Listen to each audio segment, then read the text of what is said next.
Avec nous sur le plateau du Talk de The Arch, Francis Valatte. Bonjour Francis. Bonjour. Alors, je rappelle que vous êtes le président d'honneur de l'Institut français de la mer, du cluster maritime français, de SOS Méditerranée. Et vous êtes ici en tant que premier vice-président de l'association The Arch.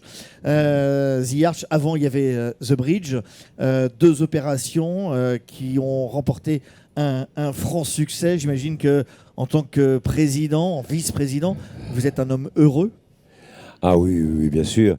Alors, ce sont deux événements très, très différents, bien sûr, The Bridge et The Arch, de par leur philosophie, de par leur objectif, mais il y a quand même un esprit commun qui est porté par toute cette équipe, dont la caractéristique, d'ailleurs, pour l'essentiel, pas tous, mais enfin, est très marquée par l'esprit des gens de mer, hein, avec, donc, il y a ça qui est commun.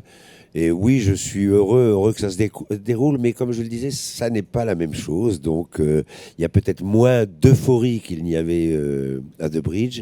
Et en même temps, il y a un travail qui est certainement fait plus en profondeur. Il y a un travail de profondeur avec une centaine de solutions qui sont portées pour la défense de la planète. Vous êtes une des grandes voix de la mer en France.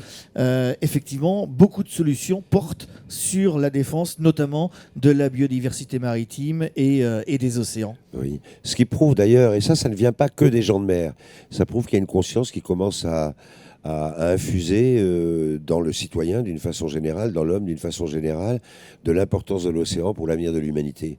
Beaucoup de gens savent maintenant que 60% de l'air que nous respirons, 25% des émissions nocives, tout ça c'est l'océan, mais que l'océan est agressé et fragilisé, il est malade. Si demain il est plus malade qu'il n'est aujourd'hui, c'est véritablement l'humanité qui disparaîtra, parce qu'en faisant toute cette fonction climatique qui est tellement essentielle, il s'acidifie. Et par ailleurs, on le pollue, l'action anthropique. On le sait bien, hein. L'homme, il a autant le droit de vivre que les autres. Il faut arrêter de dire que la Terre peut être sauvée à condition de liquider l'homme. Je trouve que ça n'a pas de sens.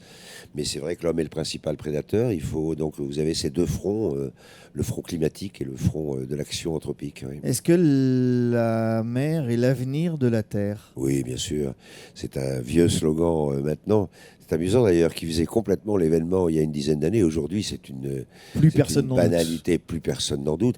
Et vous savez, il suffit de donner un exemple. On parle tout le temps des forêts amazoniennes, par exemple, et on a raison. Hein, les forêts, c'est un des poumons de la planète sans laquelle elle est foutue. Eh bien, les océans, c'est, je ne sais pas d'ailleurs combien, mais c'est 10, 100 fois plus que toutes les forêts du monde. Donc ça montre bien l'importance. Un bien à préserver, en tout cas. Ah oui, absolument.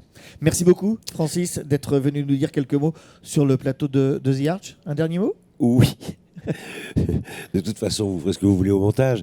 Mais ce que je veux ajouter, c'est qu'il y a une leçon très importante de ce séminaire, c'est qu'il faut faire très attention, mais tout n'est pas foutu et ça vaut le coup de se battre. Et j'adore rappeler, donc je le fais, et vous en ferez ce que vous voulez, Gaël, le précédent de la couche d'ozone.